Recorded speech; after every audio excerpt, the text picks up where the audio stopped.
Hey everybody, Whitney LeBrie here, and welcome back to my channel, and welcome back to another episode of my Alice in Wonderland miniature garden. I'm really excited about today's video because we have a lot to get done. I think that it's really going to be magical, and I think you're going to love it. So I'm going to scoot, because I've got a queen who's pretty angry at me, and I don't want anyone to lose their heads.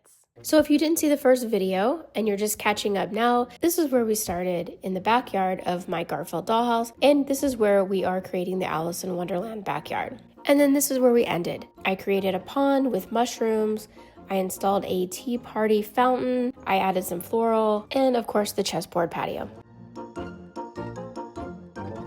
For the next project, I want to use this barbecue grill and pizza oven that I made a couple years ago now. It was intended for a different space. It didn't work out, and I used it in the front yard of the dollhouse, but it was always faced toward the house, and so you really couldn't see the interior of it. Now what I want to do is place it into the Alice in Wonderland backyard. However, even though I like the way that it looks, I think that we need to level it up and make it a little bit more Alice themed, and we're going to get a little crazy with it. First, I'm going to paint it in this color called aloe green. Obviously, she's in the forest of Wonderland, and I just felt like the white was too stark, so we're going to add quite a bit of green. For the brickwork, I am going to do a whitewash over it. Now, because I've had this item for a while and I've moved it around quite a bit, I accidentally dropped it and some of the bricks fell off, but I like kind of a used item anyway. For a lot of applications, something that looks older is a lot better, and I think that that's going to work here for sure. Once that's all completed and dried, the next thing that we're going to do is we're going to get a little crazy. Now, when the Cheshire Cat is introduced, he's singing a song. The gyre and the gimble in the way. Now, what is he saying? He's literally saying nonsense. In fact, those lyrics are actually just a snippet from the poem Jabberwocky, which is a nonsensical poem with all these made-up words. Now, brillig does mean at 4 o'clock. It is a made-up word by Lewis Carroll. So I am going to add a little gyre and gimble in the wabe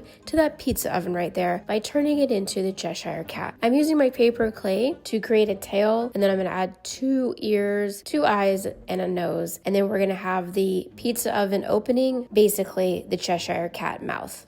So right now it looks to me just like globs of clay. So I'm hoping that once this dries and I add a little paint, it's going to really bring it to life. I removed my pizza oven from the top of the base. I kind of had forgotten that I had designed it that way, which makes it much easier for me to paint it. So the Cheshire Cat, of course, is a striped cat, and he's 2 different shades of purple, in my opinion. I would say that that's purple. So I went ahead and painted him in this base color called Berry Cobbler, which gave a good start. And then I took some of that Berry Cobbler and added a little bit of white, and that's how I got the other striped color, the other complementary striped color. And I went ahead and just painted on my stripes, and I really didn't get too crazy with trying to be perfect on those stripes.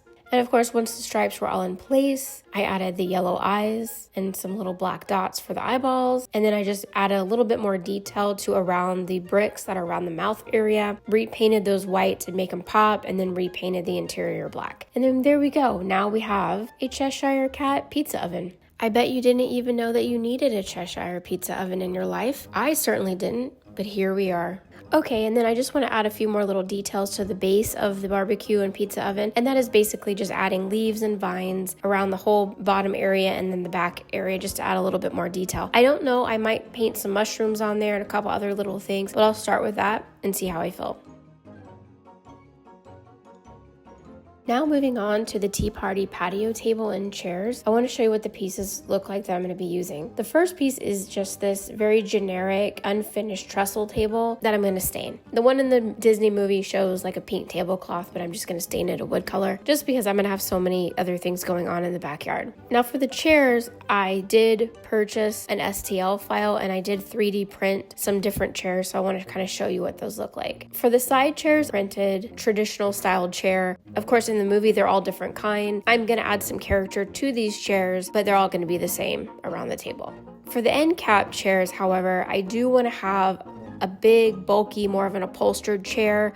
I love the way that looked in the movie itself, and I really want to capture that in this backyard patio area. So I did find an STL file also that I was able to 3D print, and I got it from a company on Etsy called Dove and Pear. And I'll put the links to both if you're into 3D printing. When I first printed it, it said 12 scale for the chair, and so I just printed it how it is, and it came out kind of a little bit small, as you can see here when I put it up to the table. So I resized it, printed it a little bit bigger. I'd hoped that this was the right size, but it's still a little small. Because remember, I want it to be an oversized chair for Alice to sit in. And then finally, I figured out the right scale and finally printed it. And so I'm gonna have 2 of those larger chairs, 1 on each end of the table. So I will probably put these other 3D printed chairs on my eBay website if anybody's interested. Anyway, the measurements will be on the site. All right, so we'll start with the painting. Now, of course, I went ahead and I did a primer on it in white.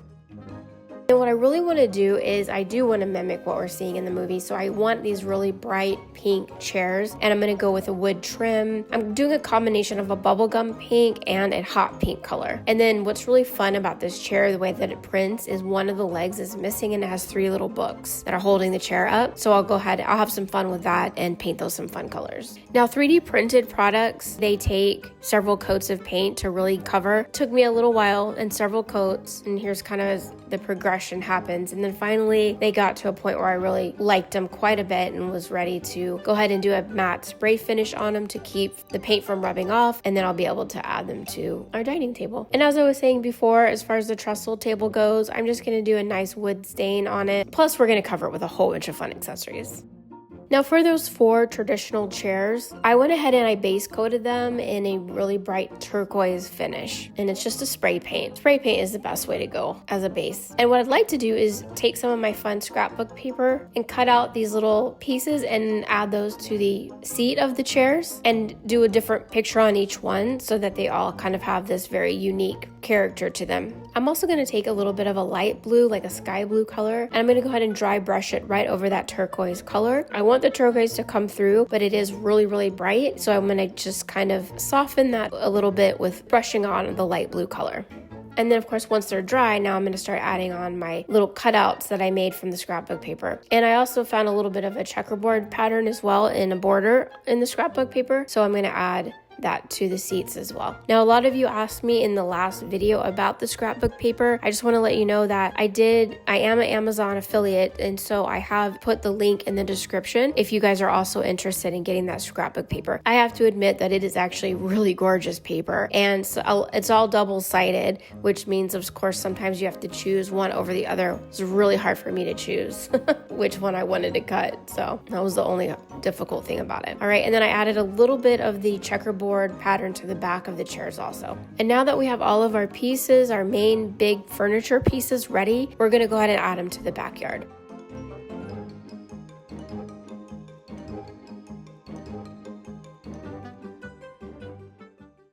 I also had made a little pizza oven board originally when I made the barbecue and pizza oven set here, so I'll go ahead and add that into the Cheshire Cat's mouth. I also had some kebabs from a long time ago, and I went ahead and added those back onto the barbecue grill. And we're going to add some pizza and stuff too, but here is where we're at. It's coming along, you guys. I'm liking the colors. I'm feeling pretty good about it so far.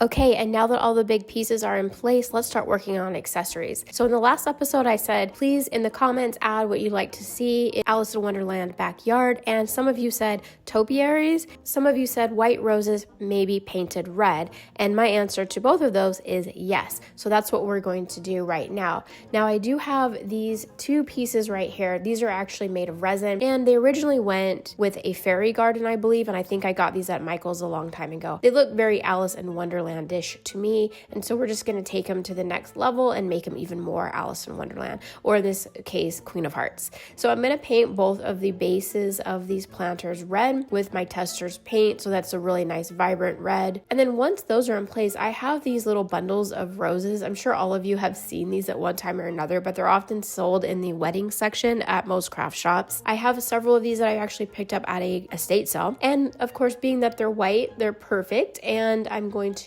just trim those down and start hot gluing them to the base of my planter. And then once those are all in place, I'm going to also start sporadically putting them around on the top part of the topiaries as well, on the bird body part.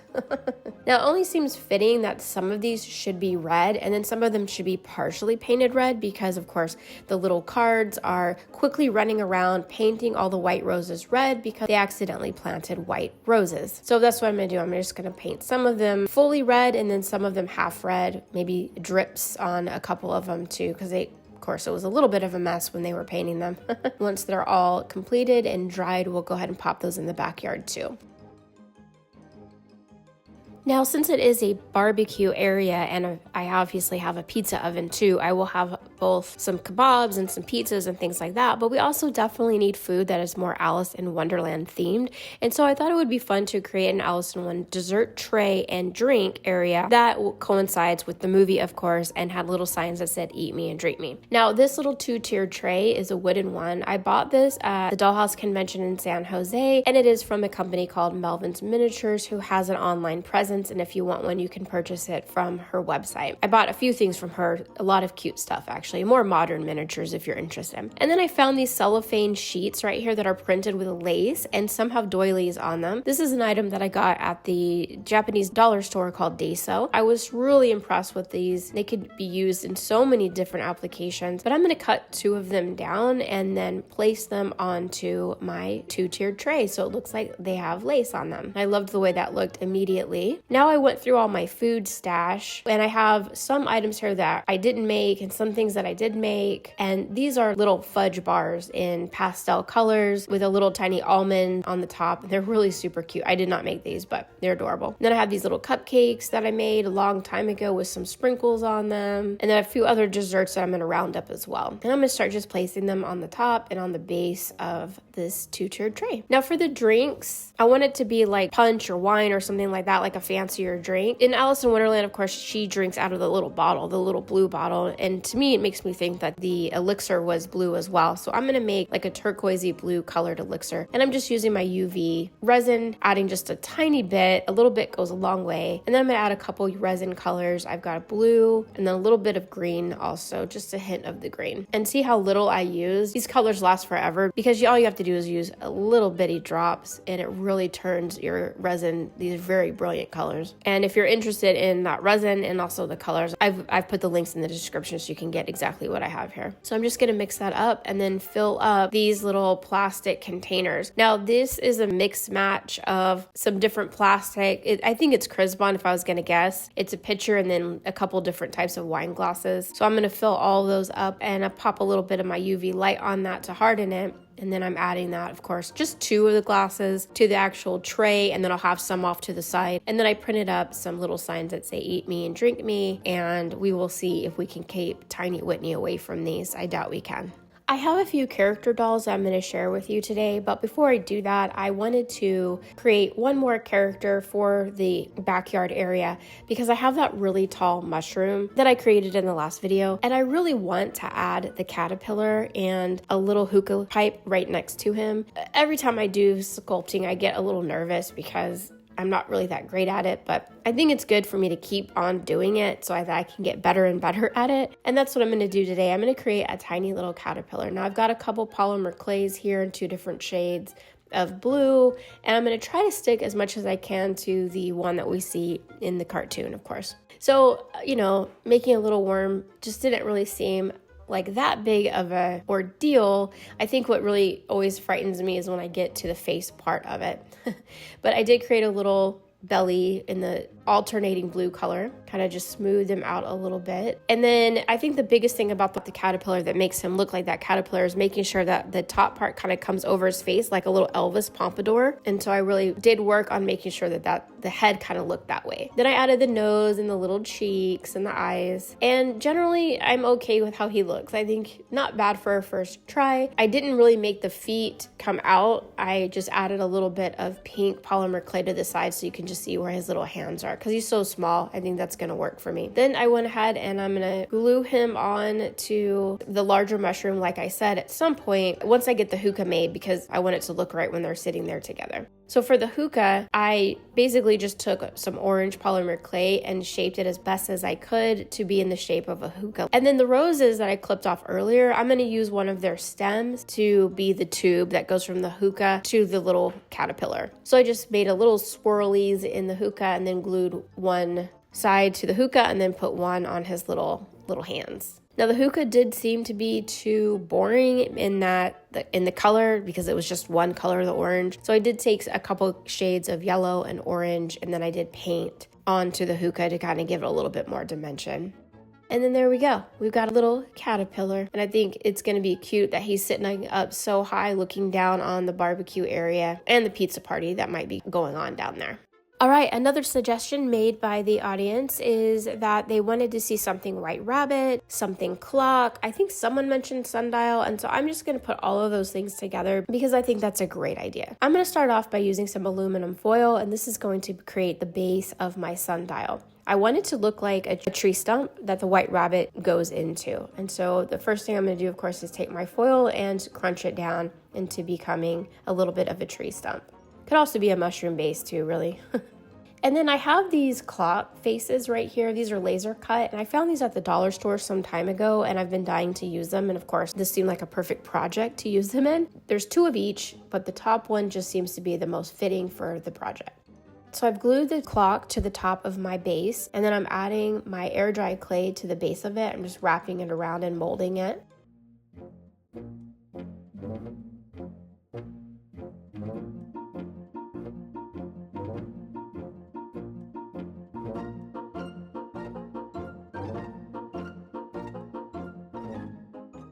And then I've taken a couple little pieces of the air dry clay and rolled them, and this is going to be the opening of my tree.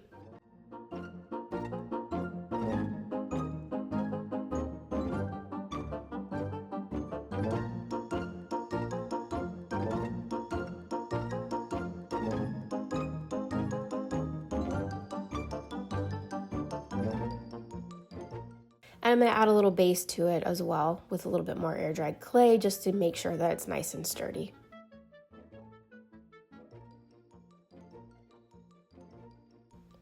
Okay, now I'm painting this with a couple different shades here. The first thing I'm doing is I'm doing a melted chocolate on the base of it.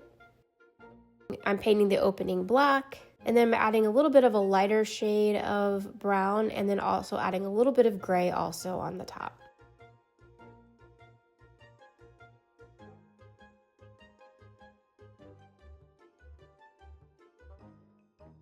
Now for the top of the clock, I actually have this new product. Well, it's new for me, a new product for me. It's a wood wash stain, which is kind of cool. And I have it in green. I was going to use it in a different project, and I thought, you know what, let me try it here. So I'm just staining the top of my clock in this green color. And I thought that would be great since it's supposed to be a tree base. It seems like a green top would be perfect. And then for the sundial portion of it, I just molded out a little bit more of my air dried clay and created a little dial, and then I painted that in a moss colored green. I also added a little bit of that mossy color around the base and up the tree sides as well. All right, then I have this little packet of pre-made mushrooms. They're plastic, but they're super cute, and so I'm going to put those at the base of my little tree stump here. And this might be one of my favorite things that I've created for this backyard area. I don't know, each individual piece on its own I'm really happy with, but I don't know if it was adding the mushrooms to this that all of a sudden made this little thing pop for me, but I love it. And I hope you do too. Okay, so now I want to kind of share with you some of the dolls, the character dolls that I want to use in this project. These dolls are really special, and they are made by an artisan by the name of Pat Boldt. Now, she has been making dolls for probably over 45 years. I'm going to tell you that she has won some of the most prestigious awards that you can get. Okay, she's won the title of Master of Doll Making, Grand Master of Doll Making. She is also the first artist to win the Triple Crown of Doll Making in 2 categories, both modern and antique reproductions. In the world of miniature doll making, she's also won the IGMA Artisan Award. If there's an award to win in doll making, this lady has won them. I have not collected her stuff for very long because there was a long period of time as somebody who loves miniatures that I didn't use dolls in any of my miniature settings, and it was mainly because I felt like they took away. But then over time, and I've talked about that in the past, but over time, I have slowly fallen in love with dolls for miniatures. So I wanted to share with you today Pat's dolls. So the first one here, of course, is the Queen of Hearts. I did not know who Pat Boldt was when I stumbled upon this doll. She was in a lot that I had. Just felt like there was something special about her, and so I set her aside. Felt like she looked like the Queen of Hearts and that she probably was an Alice in Wonderland doll, but I wasn't 100% sure, and I had to do some research and found out, of course, yes, that this certainly is a Pat Boldt doll. But look at the face, the body, the little squatty body, the clothing, one finger's pointed, her crown is in great shape. And I just love that she looks like she's yelling out, "Off with their heads," you know. The next doll, which I have showcased in the teacup fountain video, the short that I did, is my Mad Hatter doll. Love him, love his face. Oh my gosh. And the clothing and the pocket watch, the shoes, everything about him is just fabulous. Anyway, he's wonderful, and I can't wait to have him in the backyard also. Now, those are the two biggest dolls that I have of hers. She actually does have an Alice in Wonderland, and I did see one online. Now, the rest of these Pat Boldt figures are all small. I have the rabbit, who is obviously wearing the Queen of Hearts attire. I have another white rabbit. This is the one that we see running off from Alice initially. He's got a little pocket watch in his hand. I have a much smaller articulating Mad Hatter. And then this is not a Pat Boldt, but I thought it was worth sharing with you. I should say I don't know who it is by. The base of it just simply says San Diego 1979. There's something about the way the porcelain is and the way that it is painted that makes me think that it might be Pat Boldt, but I really don't know the answer to this. If you know the answer though, feel free absolutely to put it in the comments. We're all here to learn, and I learn a lot from you guys. And then just real quick, some other accessories that I'm going to be using. These are all from Hobby Lobby. These are in their charm section. They had a huge amount of fun things. These little umbrellas with the hearts on them, some little books, Alice in Wonderland charm books. This is a Cheshire cat, glass jar with cork. I am going to add some purple UV resin to that, hopefully making those eyes pop out a little bit more. Here's some little white rabbits. I thought that would be cute to be in one of the big chairs. And then here is a teapot with flowers inside, which I also thought was super cute as a charm. So I'm going to include those as well.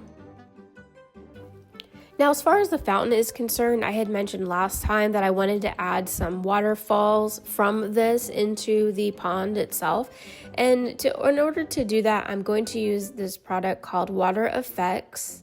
Now, Water Effects is a product that allows you to create waterfalls. It takes some time. And I have another video on this, how to do this. If you want me to do another true video on how to do this, let me know in the comments, because I'm going to shortcut it real quick here because I already had some pre-made waterfall material that I'd made. I'm just going to add this to the base of the fountain. I did paint the base of the fountain underneath in some darker gray, and I added a little green just to give it more of a feeling of algae or something like that, kind of growing up on the underneath part because it's so moist under there. Once you put the water effects all in place, it kind of looks like a big gluey mess right here because it's going to take about 24 hours for this to actually dry. And then once it dries, I added more of my resin water to it, to the top. That's going to make it look like more of a waterscape. Right now it's hard to tell because it's not dry.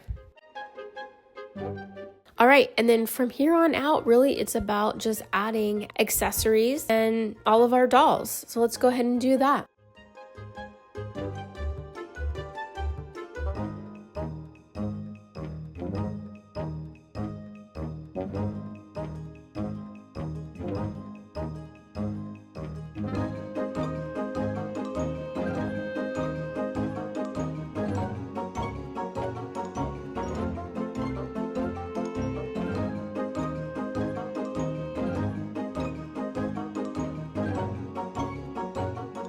Well, I think we are definitely ready for a tea party, an unbirthday party, or in this case, a pizza party and maybe a nice little barbecue. I think that there are a few extra things that I will probably add over a period of time. I didn't really make any references to Tweedledee and Tweedledum. I definitely think that they should be in here in some capacity, and then there are a few other elements I think I could add that would just be make this area just even more magical. But I love keeping almost all projects a little unfinished. I think it's a way for me to stay connected to my projects. So I always feel like I'm looking out for them, or I'm still working on them, if that makes any sense to you. I hope it does. I hope that these projects have inspired you to get back to your own amazing projects. Let me know in the comments what you might be working on. So if you haven't already subscribed, go ahead and do so you don't miss out on any future content. As you know, I'm still working on the Willy Wonka master bedroom, and I am diligently trying to finish up the finale video for that. I think you're gonna love how everything comes together. As far as the 15-room dollhouse, so the next movie room will be the Goonies attic, which is going to be another amazing adventure room. I'm also working on a beach-themed room box coming up. In addition to that, I have my Patreon starting soon, July 4th. I'll be putting out a video on that specifically, just so you know what to expect and what's coming for that, which I'm really excited about. I really appreciate your support, and mostly I just really appreciate your time. It means a lot to me that you would hang out with me and spend your precious time watching my videos. I hope that you have a great rest of your weekend, and I'll see you soon. Bye.